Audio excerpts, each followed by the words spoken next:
Assalamualaikum warahmatullahi wabarakatuh. Saya Putri Fatimah. Saya akan menjelaskan latar belakang kependudukan Jepang di Indonesia. Masa kependudukan Jepang di Indonesia dimulai pada saat tahun 1942 yang dimana pada saat itu terjadi Perang Dunia Kedua atau di Asia dikenal sebagai Perang Pasifik atau Perang Asia Timur Raya. Sejak dahulu, bangsa Indonesia dikenal sebagai negara akan sumber daya alam. Saking kayanya, bangsa Indonesia seringkali menjadi incaran bangsa-bangsa lain. Sumber daya alam yang dimiliki Indonesia seperti minyak bumi, gas, emas, perak, tembaga, dan lain-lain. Mengapa menjadi sebuah alasan kenapa bangsa Jepang bisa masuk ke wilayah Indonesia?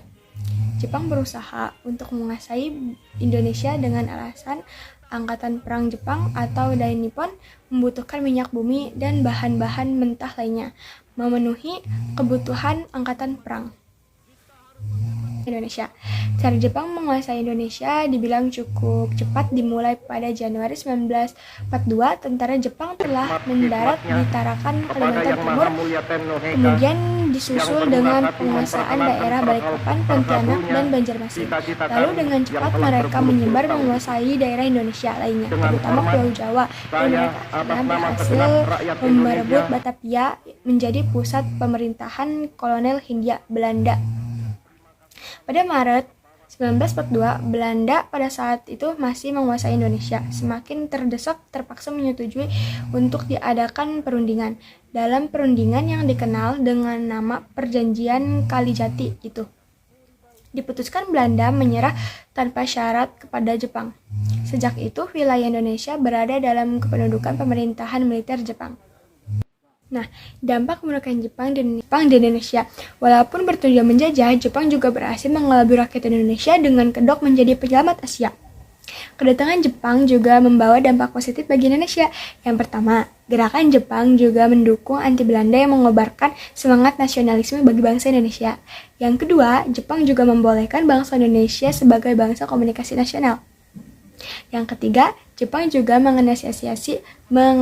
menginisiasi pembentukan strata masyarakat hingga yang paling bawah yaitu RT. Yang keempat, Jepang juga mendekati pemimpin Insinyur Soekarno untuk memobilisasi dukungan rakyat Indonesia. Yang kelima, Jepang ikut mengunggah rakyat membentuk BPUPK. Yang terakhir yaitu dampak negatif kedatangan Jepang ke Indonesia. Selain dampak positif, kedatangan Jepang juga membawa kerugian besar bagi negara Indonesia.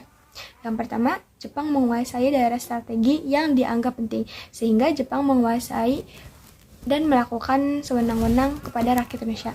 Yang kedua, banyak rakyat Indonesia yang mengalami siksaan fisik, tersingkirkan tanpa alasan, hukuman seks, hingga hukuman mati. Yang ketiga, Jepang menerapkan sistem kerja paksa yang disebut dengan Rongsal. Sistem ini sangat tidak manusiawi dan menyebabkan banyak korban yang meninggal. Yang keempat, Jepang juga menyebabkan rakyat Indonesia mati kelaparan karena peremasan hasil bumi dan sumber daya Indonesia. Nah, jadi ini dia vlog latar belakang kependudukan Jepang di Indonesia. Terima kasih. Assalamualaikum. Pantai! Pantai! Pantai! Indonesia.